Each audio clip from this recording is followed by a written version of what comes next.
Pakistan's former cricket star, Imran Khan, has transformed himself into a radical political force. He vows to lead a popular movement that will eradicate graft and uproot his country's corrupt political elite. But for all his personal popularity, he struggled to establish himself as a credible force for change during his long political career. Up until late last year, that is. Then he surprised many by staging some of the biggest political rallies seen in Pakistan in years, cementing his place as a front-runner in the general election expected later this year or early next. I'm Dominic Ziegler, The Economist's Asia editor, and I met Imran Khan to discuss his politics both at home and abroad. Late last year, two phenomenally successful rallies were led by you in Karachi and Lahore, and you've had some more rallies this year. Tell me about those and how the rallies have transformed what you consider to be your chances for leading the country. Well, Dominic, the two rallies basically manifested the desire for change in Pakistan. In fact, I could see the reason why we took this big risk to hold rallies in two of the biggest venues in Pakistan is because we began to realize that people in Pakistan wanted to change. They were sick of the old political parties. All the political parties were in power, whether in the province or in the center. And all of them had combined to bring Pakistan to its present situation, which you very aptly described. The people who follow you are people who presumably feel disenfranchised in the current political system. Is that correct? Well, Dominic, just to give you an idea, we call this the tsunami. You know, our movement is the tsunami because it will gain strength as the elections come. Now, what is it? The total vote bank in 2008, the registered votes, were 80 million.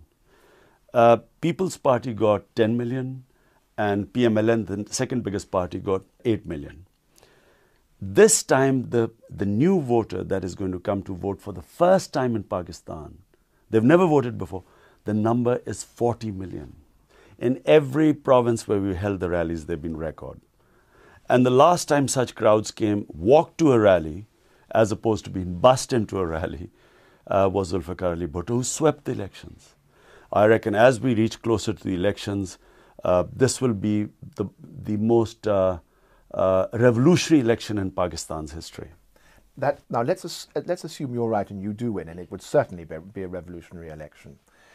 But it's at that point the purity of your brand, as it were, starts to be tested. Now, nobody doubts your integrity. You don't hear any questions about that, no suggestions that you are corrupt. You've promised within, I think, 90 days to do away with corruption. Well, political corruption runs phenomenally deep in Pakistan, and corruption runs right down to the guy who fits the telephone line in your house. So, are you being naive by claiming to be able to do away with this? Dominic, third world is third world simply because of one thing: corruption. Corruption destroys governance. Governance destroys the ability to get investment in a country. Now, in Pakistan, corruption has broken all records. The government's own controlled accountability bureau called NAB, according to that, it's 8 billion rupees corruption per day. Now, 8 billion a day means the total tax collection is 1.8 trillion. So 8 billion a day. So anyone, unless you tackle corruption, you cannot make Pakistan viable. My point is that if your prime minister and your cabinet, if they are clean, then the mega corruption that takes place disappears. Let me ask you about another issue which is close to your heart, apart from corruption, and that is drone attacks. These are American attacks, usually led by the CIA, against militant targets in the borderlands with Afghanistan, against Al-Qaeda, the Haqqani network, Pakistani and Afghan Taliban. Tell me about your feelings about the drone attacks. Well, Dominic, having studied, been in university in England, and then seeing all my summers were spent here, I cannot, if people in Britain, for instance, know exactly what these drones are doing, I reckon there'll be bigger demonstrations here than in our own country, because these are violation of all humanitarian laws on some information which might or might not be correct. Someone sitting thousands of miles away presses a button and people are blown up. houses are blown up in villages. They hit houses in the villages. People gather around. People come to rescue the survivors who are minus limbs. Another drone attack kills 7 people, kills the survivors. For another hour, no one goes near the site, and there's screams of people who are injured. Again, people come to rescue them. Another drone attack, another 7 people killed. 22 people are killed in this. Now, what I'm saying is that this is just, I don't know who is the brain power behind it. Number one, it is immoral. Number two, it is completely counterproductive. All it does is it creates anti-Americanism, which is now worse than ever in our history. You win the war on terror if you win hearts and minds of people. Do the drone attacks lead you to be anti-American?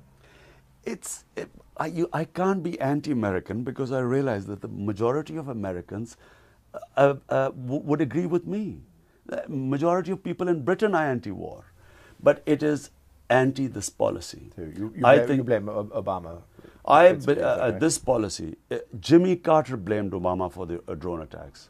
I mean, Jimmy Carter's criticized the drone attacks. Mm-hmm. Some, and not only your opponents, believe that you are also pro-fundamental Islamists to a certain extent. Would you agree that some of America's enemies in these borderlands are also Pakistan's? But Dominic, the Pakistani Taliban, are they an enemy of Pakistan? But can I first say one thing? This is, I think it's something what Goebbels came up with, that you spread fear amongst the people and use fear as a policy to get for everyone in line with whatever your policies are, the government's policies are. So you strike fear in people, make them follow your policies. Anyone who disagrees becomes a traitor, or you call them, part of the enemy, pro-Al-Qaeda, pro-Taliban. In this particular case, look, this war on terror, I have disagreed with from day one. Time has proved whatever I said has turned out to be right. I always felt that there was you do not fight war on terror with bombs. You do not do massive collateral damage and expect to win hearts and minds of people. What the US needs is a credible, sovereign, democratic government in Pakistan, which can become a partner in bringing about peace in that area. Some would argue that it would be naivety to think that the Pakistani Taliban in particular, and its allies and associates, is ready to sit down and negotiate a political settlement. Are you in danger of leading yourself into a trap through wishful thinking? Dominic, let me say one thing. My part, the whole fighting is going on in the tribal areas of Pakistan, bordering Afghanistan. Mainly Waziristan, but also the other tribal belt. Now, I am probably the only politician who has been throughout the tribal areas. Hardly any politician has gone there. I've written a travel book on the tribal areas. 20 years ago, I wrote a book called The Warrior Race. My party is by far the most popular party within the tribal areas. So I have all the feedback coming in. All I would do, if I became the Prime Minister, I would withdraw the Pakistan Army. The total number of armed tribesmen in the tribal area is about 800,000 to 900,000 people. The total number of militants is barely 30,000. I would win the tribesmen over to my side, and jihad would have stopped, and ask the tribesmen to deal with the militants. I guarantee you, because I know the tribal areas better than anyone, within 30 to 90 days they will finish this militancy. It's the only way to win it. If we send the Pakistan Army, it's like a bull in a china shop. It doesn't know the tribal areas. It bombs villages. It causes collateral damage. And then on top of it, it's perceived as a mercenary army of the US. The moment we pacify the tribal areas through the people of the tribal people, then we isolate the ideologues, the ideological militants. And then you isolate them, you have a much better chance of winning it. But at the moment, we pushed everyone together, and this is an endless war. Imran Khan, thank you very much. Thank you, Dom.